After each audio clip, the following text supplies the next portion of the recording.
guys. Welcome to episode 13 of Abundant by Nature. I'm Camelia Jaber. And I'm Dunya Javed, and today's episode is about what to do with negative thoughts or emotions. What to do with negative thoughts and emotions. I've been having, even though my days have been really good and I've been doing, I do a lot of work on self growth and development, and I'll still have obviously my moments where it just doesn't feel good. It feels dark. And as like Michael Beckwith says, he calls it the dark night of the soul.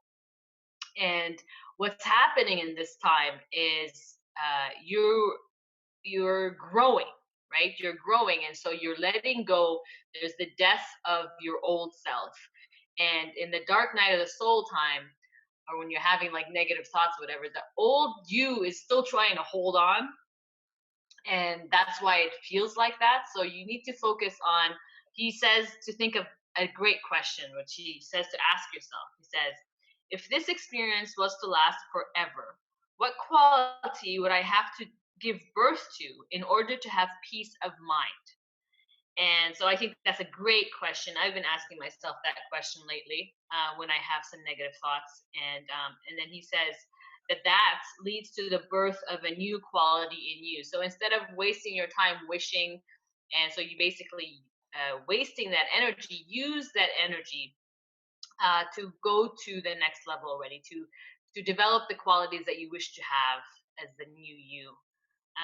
But yeah, just keep going. That I guess unfortunately these negative thoughts and emotions, they do come up, but they're only there to help us grow if we choose to allow them to help us grow.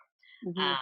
But we're all in this together, and we all can focus on the positives, and we can all increase some positive qualities in us all the time. There's so much growth to do, so there's always room for growth. So don't feel it's hard when you're having those hard times, but I think honestly, just look at it in a different perspective.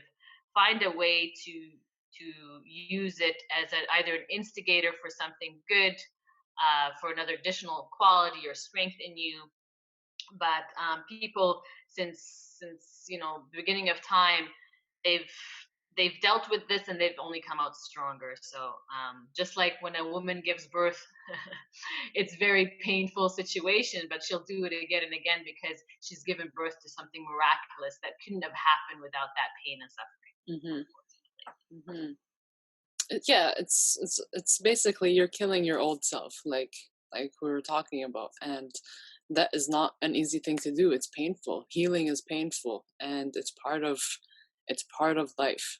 We can't grow and expand if we don't go through pains and situations that make us feel like we're dying. Like inside, we feel like we're dying. Like holy shit, like why do I have to go through this, or why am I going through this, or it feels like I'm the only one who's going through this, it feels like I'm the only one who has all these negative emotions and or to this intensity or whatever. But it's really how much we're focusing on it, and people really don't give meditation and yoga and these things enough credit, because breathing and calming our mind and our thought is the way to turn these negative thoughts around. Because if they're bugging you, then you have to do something about it. There is the part where you have to let it go too. That's part of doing something about it. But I know it gets hard when you're really deep into it and feel like there's no way. Like it's almost feels like it's easier to keep going deeper into it than to go back up.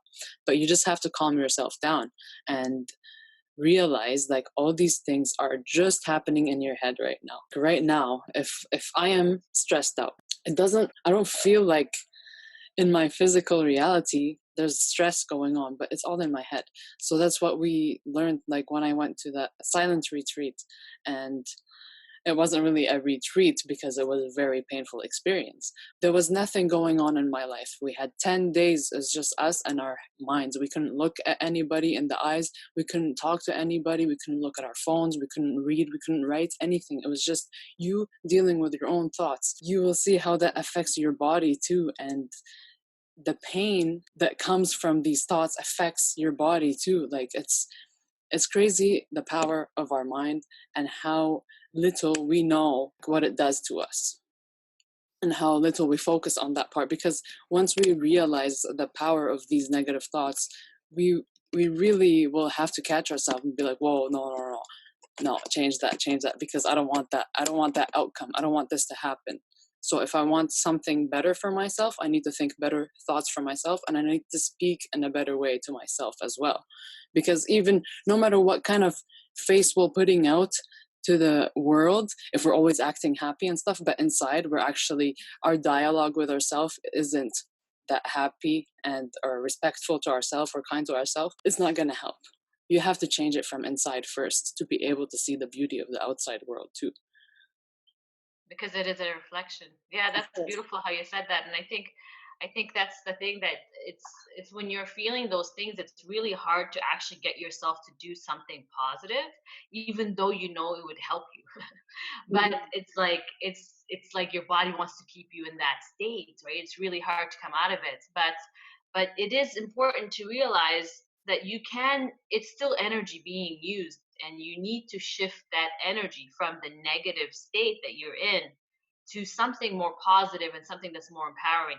Actually, I really love, and I think you should talk more about your silence retreat. But yeah, like I remember you telling me when you would sit there, and it gave you more of an awareness, like really there's nothing Yeah. going on outside of me, but my thoughts are causing me misery. Oh yeah. And especially the first few days, I just wanted to run away. I wanted to get out of there. I couldn't, like, it was so painful physically, not just mentally. Like, we're so used to our brain going all off in our real life, but we're so also distracted with work or school or whatever chores we have to do in our regular day-to-day life. But when you just actually sit there and look what's going on in your mind, you, it would just like blow your mind. Like, this is, everything is going on, all my feelings, all my everything, it's just in here in my head. And Crazy. yeah, Let's wrap it up even with things something from the positive. Give them past, a good message. you can even think about something that happened to you in the past and feel like it happened, like it's happening right now. That's the power of it. So if we want to change that, how do you want to feel? Think of a way how you felt that you really loved it, you loved life. Just try to keep thinking about these things and try to stay on that thought pattern. And then whatever you fall out, turn back around and like be grateful for things. Being grateful changes your energy right away, because you can't be grateful and sad at the same time. You can't love life and be sad at the same time.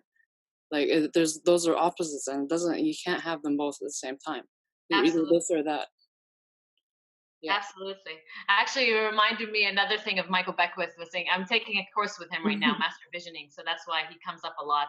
He's incredible teacher. I think if anybody else wants to deep dive, he's been my spiritual guide lately, and it's just incredible, incredible the amount of information. But he says things that, like he was saying the other day, that you know how when your kid is crying sometimes, and you go to them, keep crying, and I'll give you something to cry about. And I jokingly say that to my kids. Now they're not crying, but they'd be, whatever, nagging or something. And jokingly, I'd say to them, "Keep doing that. I'll give you something for real to do that about, right?" Because you. And he's like, "Well, the universe works in the other way. So if you keep being grateful, the universe is gonna be like, well, keep being grateful. I'm gonna give you more things to be Yeah, grateful about." and also the Okay? other way works as well. Yeah, absolutely. Yeah, yeah. So yeah.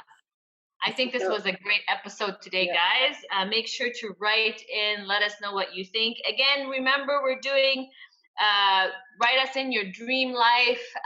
And if we choose your dream life, we are going to send you an artist original tee to keep the good vibes going.